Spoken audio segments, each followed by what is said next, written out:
Hey, my lovely goal-getters. Welcome to the Moms Making Money Show. I'm your host, Amie Pederson, business mentor and confidence coach for the emerging boss mom. It's my mission to help amazing women just like you up-level yourself and your business because you are meant for more than wiping boogers and folding laundry. I'm also a wife, mother, urban farmer, influencer, green juice enthusiast, and an unapologetic lover of cowboy boots. I can't wait to help you grow your business by sharing my tips, tricks, proven business strategy, experience, and incredible guests. Hang on tight and enjoy the show.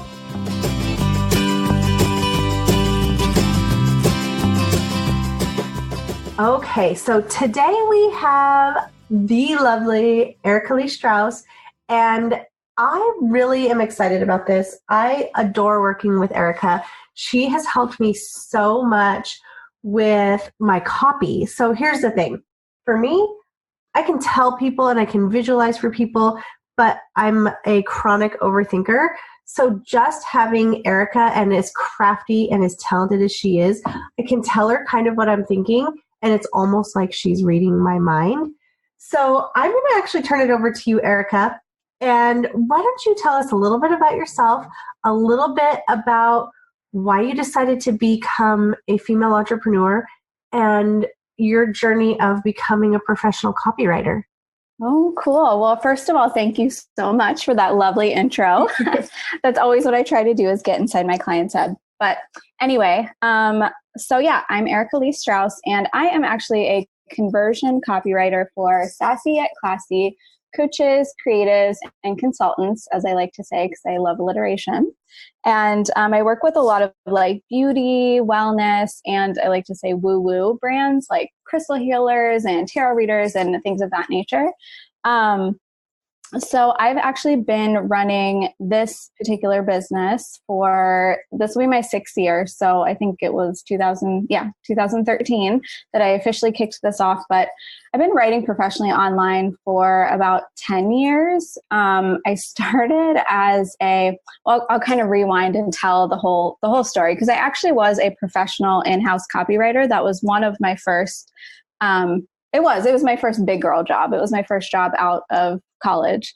And that was awesome. I was working for like a big beauty brand, doing like email blasts and things like product descriptions and like labels and like in-store signage and all those kinds of things. And that was cool. And it was fun. And, you know, I was excited for a small amount of time.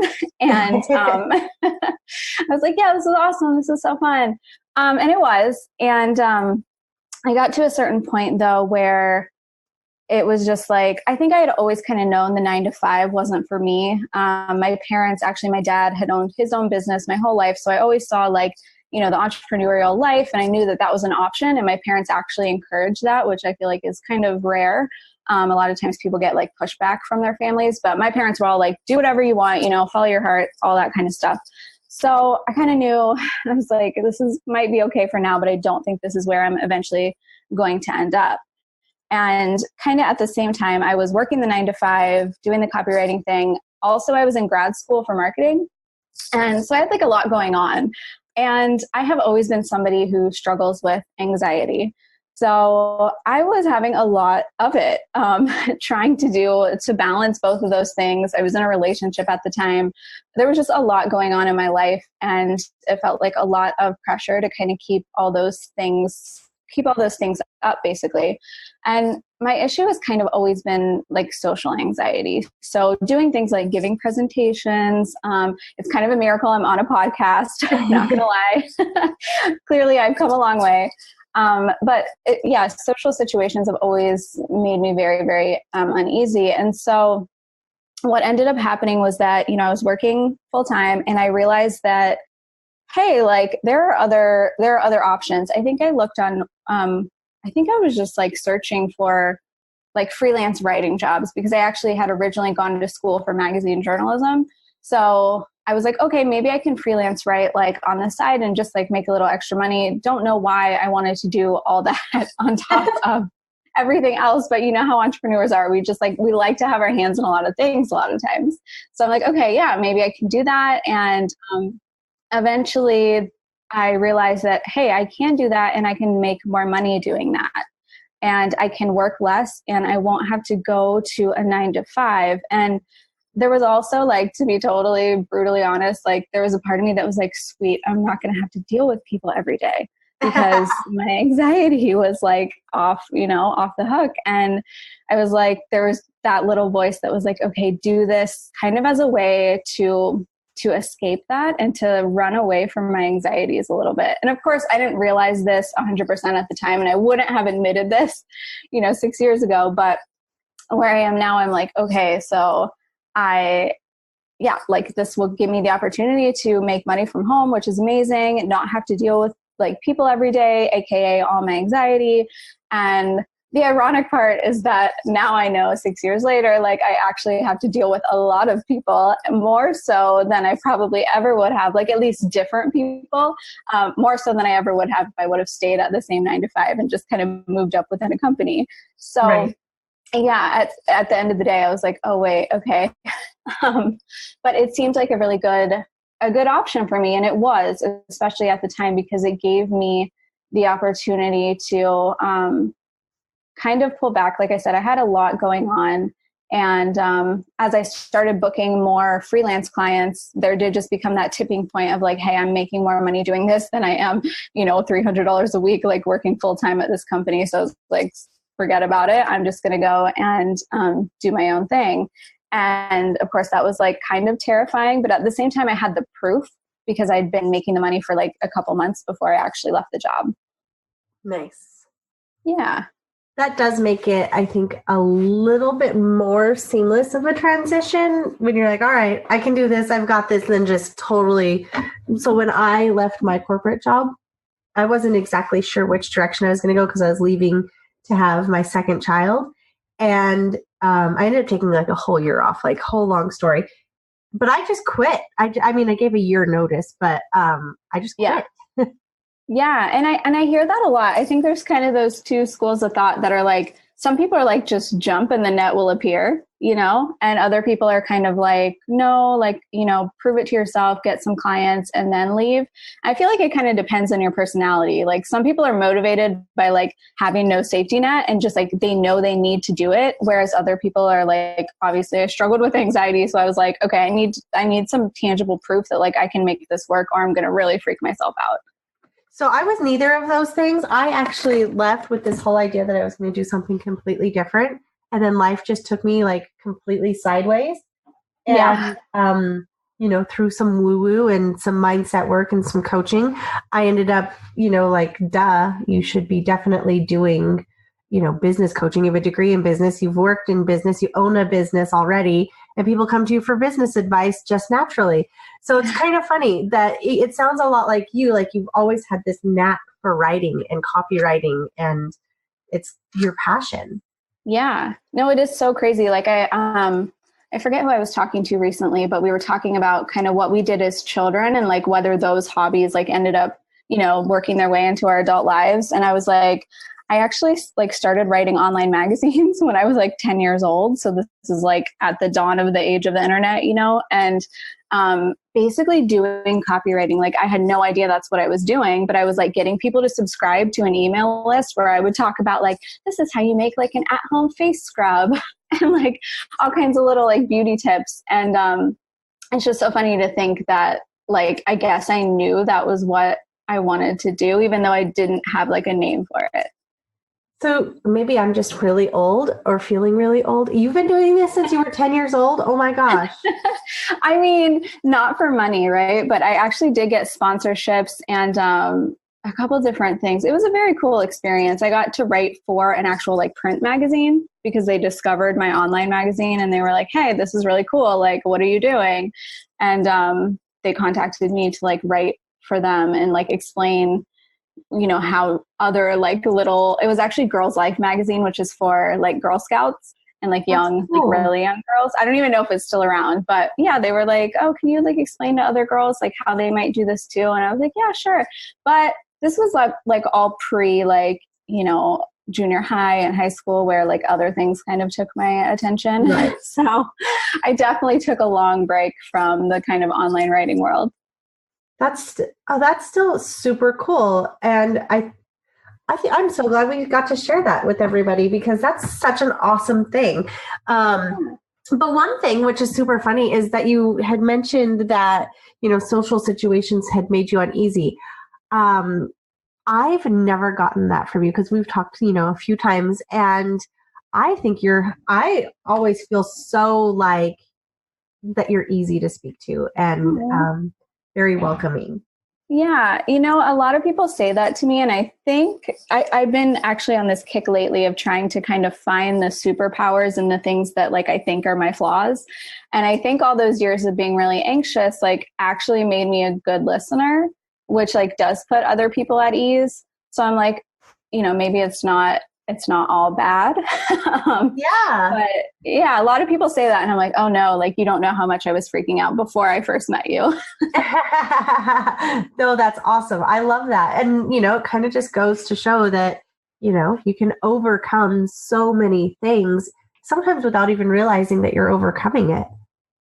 Yeah, I think that's exactly like, over the years. So I remember a thing that really hung me up, and this might be true for some of your listeners, like it really hung me up that I had to do like discovery calls and like talk to potential clients, like basically do sales calls. I did not consider myself a salesperson. Sure, I can sell in writing and I knew that, but I'm like, oh my God, I have to like tell someone about me on the phone and like then convince them to work with me. Like I had all these ideas of what sales meant, which I don't really have those ideas as much anymore, but that like really freaked me out. And yet over time, like, yeah, like now I do them kind of like it's no big deal. Like it's just another part of my day. And I didn't really realize that was happening, but it's just, I guess that's just the natural like progression of things that you do like over and over. Right. So it was like excruciatingly painful at first. And now it's like not a big deal at all. And I wouldn't have believed you if you would have told me that like 6 years ago, that one day I'd be comfortable talking to some stranger on the internet. Right. Or on a podcast. Yeah. Exactly. No, that's so awesome. And, which kind of leads me into like my next question, overcoming some of these things. But what else did you feel like I know you had kind of a plan and you kind of proved to yourself that you could do it when you left your corporate job because you'd had a few clients.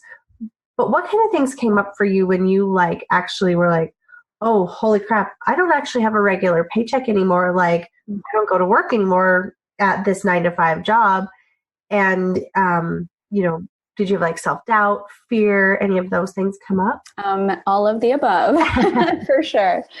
I think that's probably the scariest thing. I mean, I think the scariest thing for me was that like, when you become an entrepreneur, you literally take on all the responsibility for that paycheck. Yeah. Like if you don't show up, if you don't do those things, if you don't take those discovery calls, if you don't follow up with those people, if you don't deliver the work you say you're going to, like it's all on you. And I was pretty young and I was still just like I wasn't used to that level of like responsibility at the time. I really wasn't. I was just like, I do whatever I want and I show up to my job and, and things had always, and I think this is huge too, like in our society, things are so structured in life. Like we have, we have high school and like all that schooling, and then we have college. And then like, if we go to a corporate job, that's fairly structured as well. And then you break out on your own and you have so much freedom that it can almost be overwhelming. Agree. Yeah. Absolutely. Like decision fatigue. Like I was talking to my boyfriend the other day about like how I totally get why Steve Jobs like wore the same outfit every day, because choosing what to wear every day is just like one more decision that I don't want to make, Right. Yeah. I wear the same thing every day too. Yoga pants. Right. Leggings all the way. Yeah. I don't know if that's the right thing to do, but I don't know either, but I'm usually like business on the top. Like right now I am business on the top, leggings on the bottom. I feel like that's acceptable. Yeah. I'm all yoga pants today and workout shirt but I'm trying to wear pajamas to bed. I know this is completely off topic, but that's a hard thing to do. I usually wear my workout clothes to bed. My workout clothes double as my pajamas. So right. I'm so guilty of that myself. It was something I heard that somebody else was doing. And, I don't remember what their reasoning for it was. It just was like, it's kind of nice to wear nice pajamas to bed and have that, so that you don't accidentally wear the same clothes for 3 days, not take a shower, just changes your vibe a little bit. Totally. It gives you that distinction between like, I don't know. I think our minds know like subconsciously, like, okay, I'm in my pajamas. Like now I can relax, whereas if you're in like your workout clothes all the time and you're working in your workout clothes, your brain's kind of always on. Like, I feel like there's probably some good, like subconscious stuff that goes on there when you actually put on pajamas. Yeah. Probably. I don't think that was the reason what she said, but that is awesome. I think you're onto something here. Everyone start wearing real pajamas. Yes, indeed. So you and I both love working with creatives, the life coaches. We love the woo-woo things. Mm-hmm. Tell me a little bit about some of that experience. Like, you don't have to tell me about any particular client or anything like that, but what draws you into working with creatives? Because for me, it's that, well, to put it, so yesterday I was talking with a couple of people and this meme showed up about, it was a cat, and it said something about how when you're with your friends who are muggles and they don't quite understand about, like, when something woo-woo happens, that face you give them. Yes. And so in a world where you're surrounded by muggles, if you will, how do you feel that working with, creative, spiritual, driven, woo-woo based badasses, how do you feel that kind of balances out your life? So, I was thinking about this earlier, and I was thinking about how I kind of ended up in this niche to begin with. And like, I didn't start there really. I think I I don't even know who the first like online entrepreneur I found was, probably Marie Forleo or somebody. And I didn't know a ton about I was about to say I didn't know a ton about the woo-woo world. That's not entirely true, because when I went through my whole, I went through like a Wiccan, witch phase when I was 13. Apparently I was way ahead of the curve. Nice. But it was obviously not I didn't really follow that path or anything. But when I first got into this world, it was I didn't really know that there were so many people doing that kind of work. And it just so happened that, whatever groups I fell into, people were doing that work. And I guess I was drawn to them maybe because I did have that experience in my past. I've always, I did the, doing rituals and those sorts of things. But I feel like I've learned so much from my clients. My whole knowledge of what the woo-woo world kind of is, comes from my clients, because they're doing so many cool things, and everybody kind of has their own philosophy and their own things that they're teaching. And, I have to get inside their heads and inside their businesses in order to write copy for them. So they kind of have to reveal some of their secrets to me in a way, right. They kind of have to take me behind the scenes in a way that I don't think I would normally get to unless I went and studied crystals or went and studied tarot cards. And I'm not going to go and study every single thing. But I learned so much from them, and I start implementing pretty much every client I talk to. I implement one thing that they end up teaching me. We're teaching each other, even when I'm creating copy for them. They're always teaching me something. And over time, I just started implementing some of the stuff I would learn from my clients. And I was like, oh, this stuff does work. This mindset stuff does work. Oh, this crystal stuff does work. And that just has kept me so drawn to them. And also, I think because copywriting, and I think a lot of people get wrong about this, about copywriting in general, is that it really is an art and a science, but it's almost more of a science than an art. There's a lot of testing metrics and just following formulas, those sorts of things that go into it. And so when I write for woo-woo people, it does kind of balance it out, because the subject matter is more, feminine or more flowy. And then the actual writing sometimes can be a bit more technical. Right. Yeah, I feel definitely all the woo-woo things are very much in the feminine energy side. And all that hard work, nose to the grindstone, hustle, Facebook ads, all that kind of technical stuff is very masculine. So definitely. I feel if you're in, and I feel so many people who, go to work and put their head down and they just hustle, at the 9-to-5 job, I feel they are always in that masculine energy. And, because could you imagine if you went to your office and you started to like sage your office? People would think you were nuts. They totally would. I'm going to go to my old office and sage them this week and see what they say. Yeah, some of my old office mates might need some sage, but that's another story. Like my old coworkers, they would probably totally go for it, but they might think that I'm like batshit crazy. Yeah. And it's funny because like, I like that you had this kind of woo-woo side of you without realizing it when you were, a kid. I did too. I had the most amazing, I called it a rock collection back then. Oh, but I have all the most, I have to go find it. I haven't been able to locate it. All the most amazing crystals and, all these gemstones and everything that, now as I learn more about it, that I'm like, oh, that rose quartz, it's actually healing for your heart when you're having anxiety or, like things like that. And I had no idea back then, but I was like addicted to collecting these things. Like I had so many rocks, quote unquote rocks. Right. Because at the time they're just rocks. Yeah. Yeah. Well, and because my parents weren't woo woo, and I don't think that I don't even think my mom probably has ever said the words woo woo. And, so for them, it was like, oh, look at Amie. She has this rock collection. How cute. Don't let the vacuum suck up any of those rocks, like. Totally. So it's funny that, I feel like, so anybody who is woo woo, you'll get this. And anybody who isn't, you probably won't, but that's okay. You feel like you start this path, this journey, whatever it is, early on in life. And it's, you get all these synchronicities and stuff. And then you look back and you're like, okay, this has always been my path, whether, without realizing it. Yeah, that's I think that's exactly how it's been with like the woo-woo stuff, because I have, or working with those people in particular, because, I've tried a ton of different like niches. Like I've worked in a lot of different spaces before I kind of settled in this one. And it kind of just made sense. I'm like, oh, this is like all the stuff like I am interested in, or I have dabbled in before, or I have like, but I just had never dug deep enough or really like implemented it in my life until I started working with these people. And what's funny is if you're anything like me, you probably felt nudged in some way. And I don't know how to quite explain it other than just saying nudged.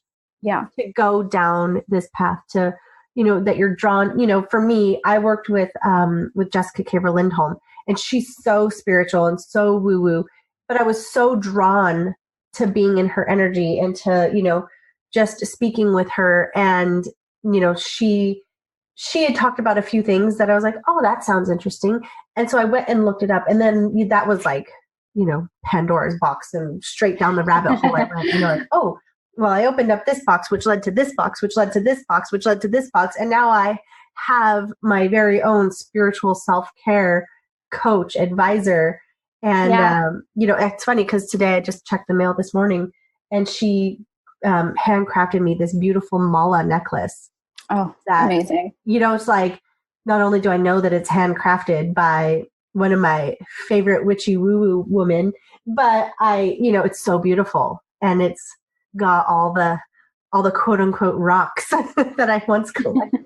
I love that. So, no, I think that's amazing. Well, I think we could probably, like I said, go straight down a woo-woo rabbit hole and probably talk about it all day long. Oh, for sure. I definitely want to talk a little bit about your business. What exactly you do for your clients, woo-woo and non.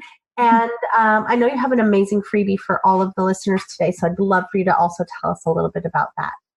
Yeah. So, okay, I have lately been calling myself a conversion copywriter because I realize a lot of what I do is based on conversion. So I like to do things that this more sciencey part of me that have like measurable results. So conversion just means, getting somebody to take an action. So I do work on web copy. That's kind of where I got my start. And I still like that. It's more, I think about, when I work on web copy with people, a lot of times it's doing stuff like getting clearer on their brand. Maybe they're doing a rebrand. Maybe they're launching a website for the first time, and they need a lot of help in like the messaging department and kind of taking all the crazy ideas in their head and like, okay, how do I actually say this in a way that like is succinct and makes sense and like is also attractive to my ideal clients and isn't just like make sense to me. Yeah. Like that can be hard. Like, combining those two things, right?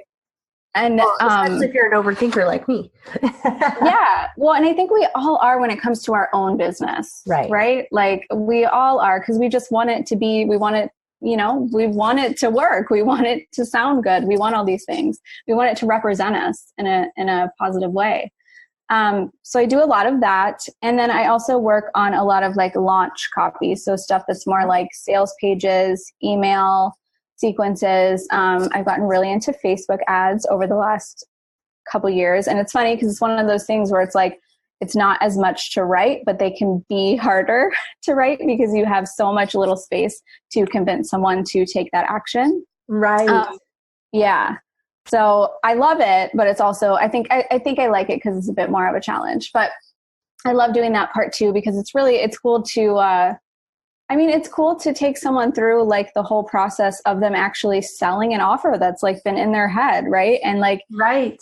turning it into a tangible thing that people are actually buying. I like love the way that I know that it's like so exciting for them. So then I get excited because I'm like, oh my God, this is amazing. And a lot of times probably 100% of the time, whatever they're selling, I'm like, oh my God, I want this thing. And so it's cool to support them in that and just watch that happen. Plus, I'm so obsessed. Sorry, I feel like I'm going on a tangent, but keep going. I'm just so obsessed with like the fact that we can all do this. I feel like we're so lucky, and we live in a time where we're so lucky. Like we can make money from the internet. We can make money from home. We can make money around our schedules, around our families, around our hobbies, around whatever we want to do.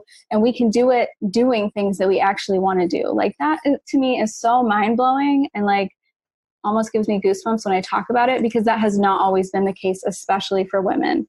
So right. I just feel like we're so lucky, and it's so cool to just watch this. Like even in the 6 years I've been doing it, like it's become more and more popular and more, maybe popular isn't the right word, but like more and more doable, like easier, like more possible for more and more people. And it's just really cool to like facilitate that and be a part of that and watch that happen. Yeah. I love that women, like you're saying, have this new voice, this new stance, and this new platform, a way to do, especially like, cause like, me, most of my clients are moms. Mm-hmm. And either they stay at home and they're trying to build a business and juggle kids, or they're trying to get home so they can build a business and juggle kids. Yeah. And it's kind of, you look back 10 years ago even, and doing something like that was virtually impossible. Yes. But now there are women out there who are just killing it. They're supporting their families. They're bringing their husbands home because they're doing such great work. And I don't know, I'm just really excited to be part of this, like on the pioneering side, Yeah, it is a movement. It's something else. It's like like you said, 10 years ago, this was not even a thing. You didn't get on your computer and make money this way. It was just not possible. And yeah, it is very, very, it's so cool. Right. And maybe this kind of goes, what I'm about to say probably goes back to being a little bit more on the woo-woo side, but going back again 10, 20, 30 years ago, the wave of personal development that people in self-care, especially for women, the self-care, that is now being implemented as, a positive thing. Yeah. And it's more mainstream.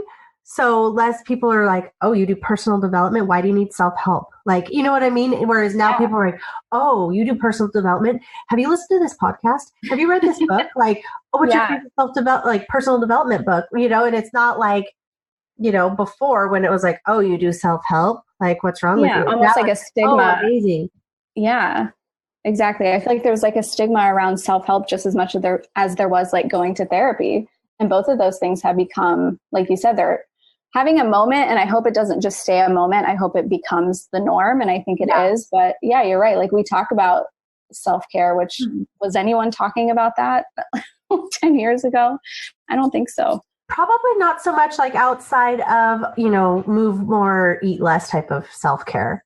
Yeah, True. Yep. but they definitely weren't on, and especially society, like probably there's somebody out there that's probably like throwing rocks at their phone right now, like rocking me. I don't know. Stoning me, I guess is the right thing to say. But, society has always, made it pretty clear that a woman's place is in the home and we should be, wiping boogers and folding laundry all day. And that's just not how it is anymore. Like us women, we're like, oh, we're meant for more than wiping boogers and folding laundry. And here we are, like we're taking the world by storm. And I am so passionate about that. Yeah, it's pretty incredible. It really is. Yeah, I love it. Awesome. Well, tell us a little bit about your freebie here. Yeah, sure. So I have a sexy sales page starter kit. Yeah. So basically what it is you get a pre-launch checklist. You get a whole sales page template where I literally walk you through. It's a pretty basic sales page template. But I feel like I was talking about, a lot of copywriting is having these templates to work from, and then you get to be creative within them. So if you've ever tried to write a sales page, or if you're just thinking about launching something and you're like, but I have no idea where to start, like this is a great place to start, is writing your sales page. And this will literally walk you through the sections, tell you what to include in each section, give you like an example, and then give you like a pre-launch checklist so you kind of know, make sure you have all the things in place before you would actually go to launch this thing. So whatever idea you have in your head right now, you can use this guide to just kind of create a simple sales page for it and actually get it out into the world. That's like my main point is, I'm like, don't overthink it. Just use this, get it out there, tweak as you go. Amazing. I think that is huge, because taking that first step is the hardest step, kind of like going to the gym. The hardest part is getting there. Yeah, absolutely. And the hardest part of writing is literally popping open a Google Doc and knowing what the heck to put on it. Yeah, that first word or section. Yeah. I fully agree. And that's something that I wish that I would have had when I very first started. Yeah. Awesome. Now it exists. Yes. Well, I'll probably be getting it myself. So yeah, that's a super valuable tool, you guys, like knowing what to put on your sales page. And I know that we talked a little bit earlier about discovery calls and that kind of thing. And I was the same as Erica. I didn't want to do discovery calls. I didn't want to be a salesman or anything like that. And I finally just started talking to people on the phone because my coach told me, like, dude, you really need to. Mm-hmm. And the thing is once I like changed my mindset on talking to people on the phone, because I actually really enjoy talking to people on the phone, I actually shifted it to, I was basically interviewing them. So if it's like a high price point, or, like something that I'm going to spend a lot of time and energy on myself, and we're going to have a lot of interaction, like a mastermind or a one-on-one client, I shifted my thought. Instead of like, oh my God, I have to try to sell this to them, was, do I want to work with them? Do I want to be stuck on the phone with somebody who I, maybe am not a good match, with? And so once I decided that I was doing discovery calls or, interviews, I don't really call them discovery calls. But once I decided I was doing those for me, everything changed. The whole, so you probably are much the same, like, okay, let me see if this is a good fit. Like if I can even, get into this person's vibe so I can write for them. Yeah, I 100% agree. I love that you don't call them discovery calls too, because I feel like that puts a certain, I don't know, there's like a connotation around that because it's used so much and we know it's really like a sales call. But yeah, the interview, the idea that like, that is exactly it. You put it really well. That's kind of what has shifted for me over the years. And even as somebody who doesn't like to talk on the phone, like that was especially huge, being like, no, this is really, I think I actually have this, when I like write about my, what do I call them? I call them copy talk. So they're not discovery calls either. They're copy talk sessions or something. Perfect. Copy talk calls. And I say like, this is like a no strings attached, like really chill and get to know you. Like we can talk about whatever. Of course, we end up talking mostly about their project and their business, but like, I just want them to go into it too, knowing that like, hey, I'm not going to pressure you. That's not the kind of person that I am. Because I think that takes the pressure off them, allows them to open up more, and then we can see if we vibe. And that really is what it's about. Like, are we vibing? Are we going to get along? Is this somebody that I want to work with, like potentially over and over again? Right. And I will say that having a really good, going back to my freebie, having a really awesome sales page that really, pinpoints where your person is at, what they're struggling with, what you can help them with, what your offer's all about, and like whether it's right for them, that eliminates a lot of like getting on the phone with people who aren't a good fit too. Like that will eliminate, having a good sales page for your stuff can eliminate a lot of that. I've noticed that most people who get on the phone with me are pretty much already sold. And I credit most of that to my sales page and also to the fact that I get a lot of referrals. Right. But a good sales page can definitely help with that. Love that. Love that. Yes. I think you have great sales pages. Personally, if you've ever seen some of mine, you'll see Erica's handiwork. So yes. Okay. So this is obviously something that everybody should definitely get their hands on.